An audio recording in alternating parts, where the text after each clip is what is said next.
Dušek Cip, já jsem Honza a toto je asi první video, které jsem se rozhodl natočit o kratomu, proč je špatný, proč jsem přestal a jestli to má vůbec cenu ještě někdy začínat. Tady se nacházíme v Inzingu, kde momentálně bydlím a jdu se projít 10 km do vedlejší vesnice, takže za sekundu, až bude lepší prostředí. Čau!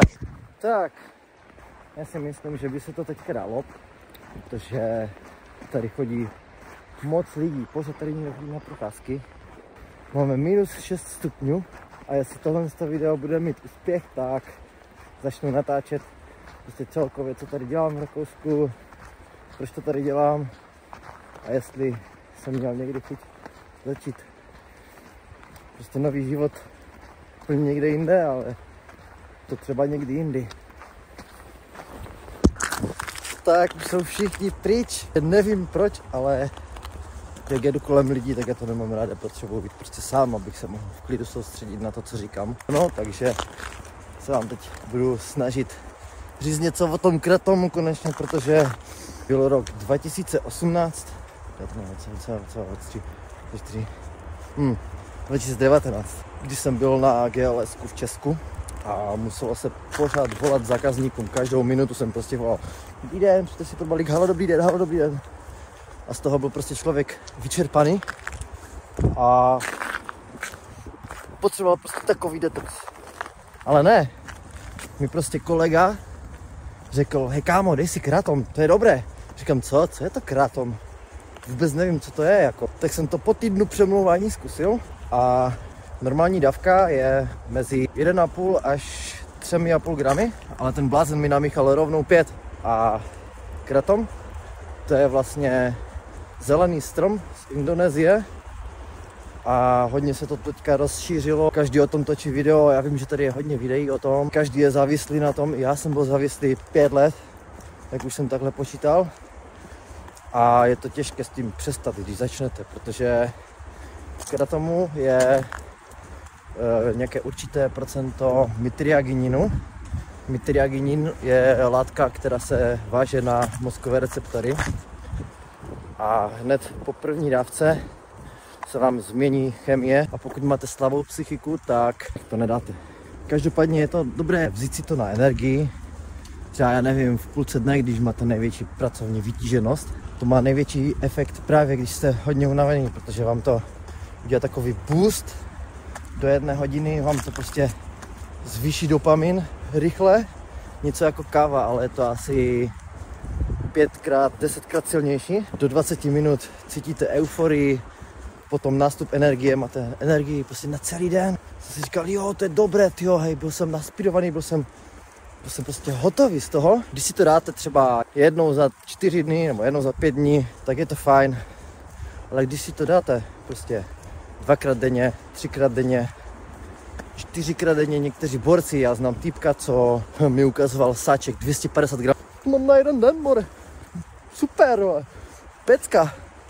No a co to dělá? Ono vám to odebírá energii z ledvin, tím pádem tělo jede na dluh a demineralizuje to tělo. Zase tady jdou lidi, tyjo. Je mi to prostě jedno. Ano. To je husté, že prostě v Rakousku se tady každý zdraví, hej. Tady prostě je úplně jiná mentalita než v Česku. Prostě máte tady hory, máte tady slunko a v letě je tady strašně horko, teplo a všichni lidi tady mají peníze a prostě jsou tak strašně pozitivní, no. Ale abych se vrátil zpátky o tom, co jsem tady chtěl říct, tak ten kratom postupem času jsem začal dávat, přijel jsem třeba na depo, jelikož jsem rozvážel a přijel jsem s plným autem a čekal jsem na výkladku třeba hodinu. Prostě jak už jste tak fyzicky, psychicky vyčerpaní, tak si řeknete, tak si dám ještě jednu dávku a prostě nějak to přežiju a bude to fajn. Zase šíleně rychlý nástup, všecko prostě pohoda. No a na další den už se cítíte tak trošičku rozhání a pak si řeknete, tyjo, asi si dám další dávku. S každou dávkou ten kratom slábne, postupně vám to nic nedělá, jo. Snažil jsem se dát párkrát pauzu, jo. První pauza byla 4 dny. Byl jsem tak unavený, jsem nedokázal fungovat bez toho. Tak jsem zase začal brát. Po těch 4 dnech už mi bylo jako dobře, no po 5 dnech. No a pokud si po těch 5 dnech dáte zase 4 gramy, tak je to zase taková ta dávka, že už vzniká znovu ta závislost a potřebujete to znovu. No a tak to trvalo 1 rok, 2 roky. Chtělo to další pauzu jsem vydržel třeba týden. A zase jsem začal chlastat alkohol, že? A to taky není dobré. A tady už máme západ. Za chvilku to přestane svítit, jo. Ahoj slunce, papa. A ten kratom snižuje testosteron, vstanete o víkendu a řeknete si, co zase další den. A dáte si kratom samozřejmě. A co mi to dělalo poslední dobou je, že jsem měl studený nos, teklo mi z nos a při každé dávce prostě jsem se cítil ještě víc na houby. Neměl jsem žádnou motivaci, chuť do života, neměl jsem smysl života. Je to všechno tak propojené a mezi minulým rokem a tímto jsem se snažil dát ještě 2krát pauzu, jednou jsem vydržel 2 týdny a potom už mi bylo dobře. A zase jsem začal na dávkách 4 gramy, protože ty 2 týdny prostě nestačí. Vy musíte utnout a dost a konec. To je prostě závislost jak s alkoholem, s kafem. No a teďka už to je asi 24 dní, co jsem bez. A už mám trošku fakt chuť do života, už prostě si říkám, no, půjdu ven se projít na procházky, můžu dělat cokoliv, protože jsem teďka na nemocenské se zádama. Proč jsem na nemocenské? Protože kratom tlumí aj bolest, jo, když si dáte kratom, tak vás přestanou bolet záda. Jednou jsem to dal svoje babičce, dal jsem jí 1 gram a po půl hodině, mě přestali bolet záda, to je dobré, ale není to až tak dobré. Takže jsem necítil bolest a jel jsem prostě za svoje limity. Když jsem třeba přišel z práce, co následovalo? Ano, další kratom. Říkal jsem si, jdu do fitka. Tam jsem zvedal brutálně těžké váhy, nic mi nebolelo. Poslední dobou, poslední 3 týdny v práci prostě mě začaly brutálně bolet zada, protože ten kratom už neměl žádný efekt. Tak jsem šel k doktorovi, normálně jsem dostal ústřel do sedacího svalu a konec. Nemohl jsem dělat vůbec nic, nemohl jsem 3 dny chodit, když jsem dostal ústřel a není to moc příjemné, fakt mi to štvalo a musel jsem začít brát tabletky na bolesti. A právě toho jsem využil, že s těma tabletkama, jak bude asi reagovat kratom. Asi to nebude úplně ideální, když to tlumí bolest a to tlumí bolest, tak vás to ještě víc do... Takže jsem to utnul a první noc fakt to bylo masakr. Jsem prožíval strašně výkyvy emocí. No já jsem se po týdnu bezdůvodně rozbrečel, vůbec nevím proč, prostě jsem skládal prádlo. What the fuck, strašně hnusný život. Bože můj. A teď si říkám úplně, what the hell. No, to byl masakr. Po 2 týdnech je to fajn a prostě co pomáhá na ten detox, tak je Shilajit, což je sled minerálu z Himalají. Vypadá to jak kdybyste leli asfalt, prostě tak to posiluje právě ten testosteron a ashwagandha a magnézium a L-karnitin a zinek a vitamin C a vitamin D a všechny vitaminy prostě, co existují, tak musíte začít dávat. No, takže po těch 2 týdnech si říkám, já to asi kašlu, prostě se toho zbavím. To bylo těžké a musel jsem se dokopávat k tomu, tady kde teďka jsem, kde se procházím, tak před 3 týdnama jsem neměl vůbec chuť vyjít z baráku. No a teďka jsem se rozhodl, že prostě ty procházky, oni vám krásně ten dopamin zvýší, ale pomalu a na delší dobu. A mě už bolí ruka, takže já se na chvíličku odpojím a budu pokračovat za teď. Vítejte na mostě, kde je krásná modrá řeka, když je léto. Takhle to vypadá po 3 kilometrech od domu. A já uvažuji, jestli má to cenu pokračovat jako dál, protože je -6 a mě celkem mrznou ruce, máme se dbat a nějaké rukavice a no, nevím, jestli to je ideální, ale na večení jsem fakt dobře. Krásná teplá bunda, vypadám jak červená karkulka, tak to má být. Jestli tu jedou auta a čumí se na mě jak na retarda. Čau. Ty vole, to je jedno. Takže tak. tak mám za sebou 5 kilometrů a jsem tady někde úplně nevím kde. Tady vám ukážu, jak to tady funguje, když se tady každý zdraví. Teďka jde naproti mě jeden pán a hej vás, pozdravíš. Prostě pohoda. Ještě tím málem ti dá aj peníze, ale ne to ne, ale je tu zima prostě, je tu teďka zima a tohle je nejhorší období v zimě, takové depresivní, ale když je aspoň ta modrá obloha, tak se to dá. Když je zamračeno a skoro sněží, prší, vám to ukážu trošičku pomaleji, takhle. Je tady hlavně klid.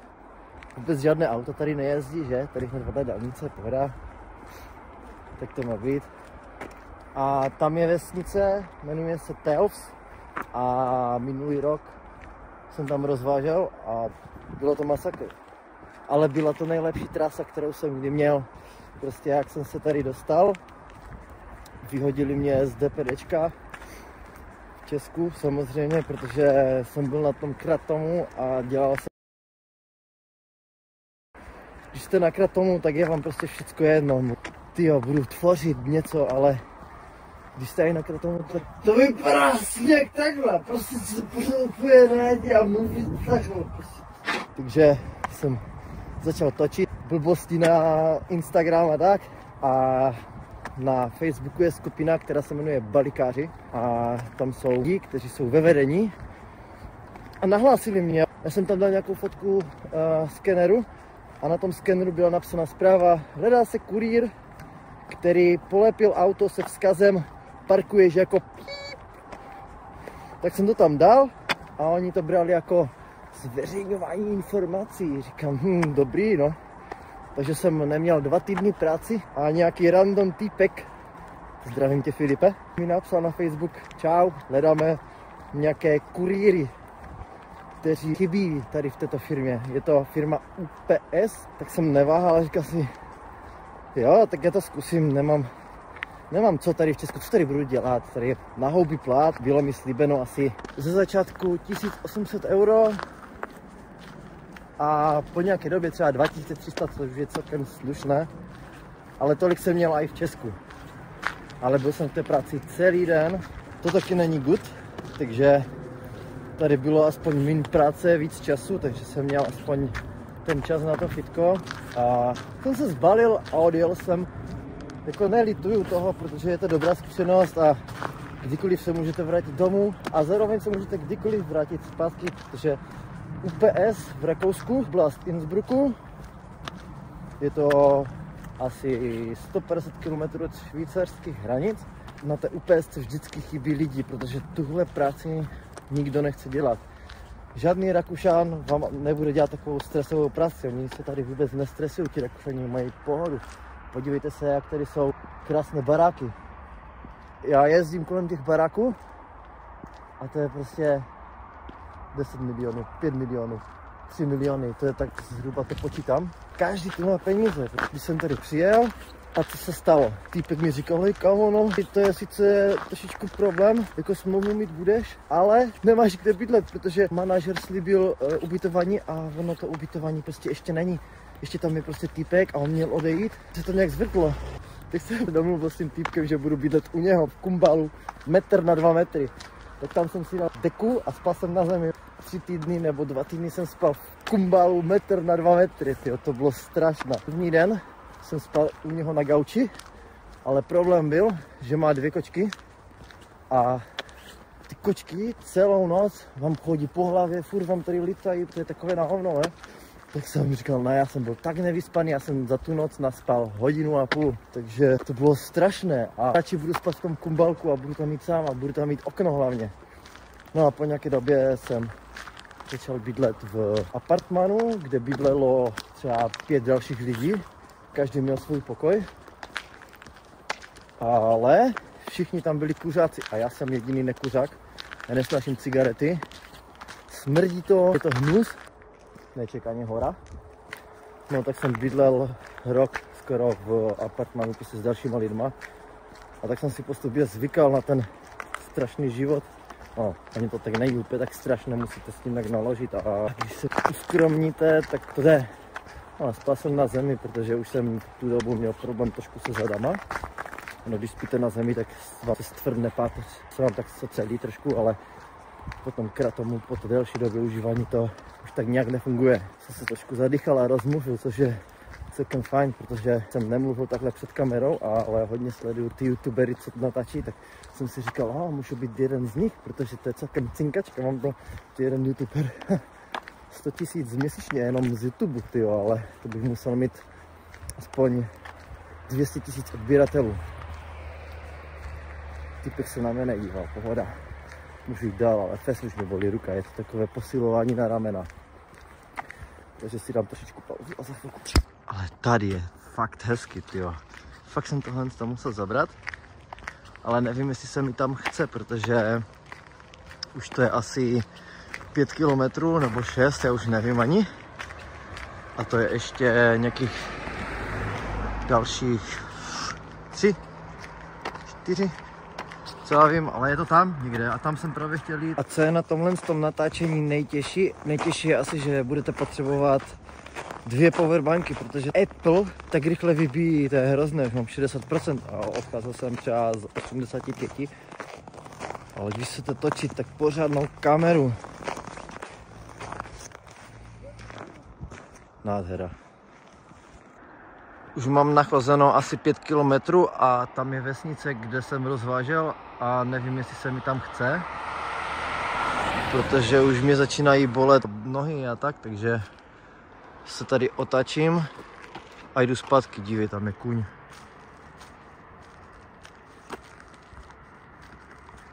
Už prostě to nedávám. Nebo že bych tam šel a šel zpátky vlakem? Asi hej, jdu zpátky vlakem asi. Nebo já nevím. Nebo, já nevím. Do prčí zase neumím rozhodnout, poraďte, jenže. No, nic, tak jít. Teď vám něco ukážu, jo? Čím to? Tady vždycky stali policajti, anebo tamhle schovaní.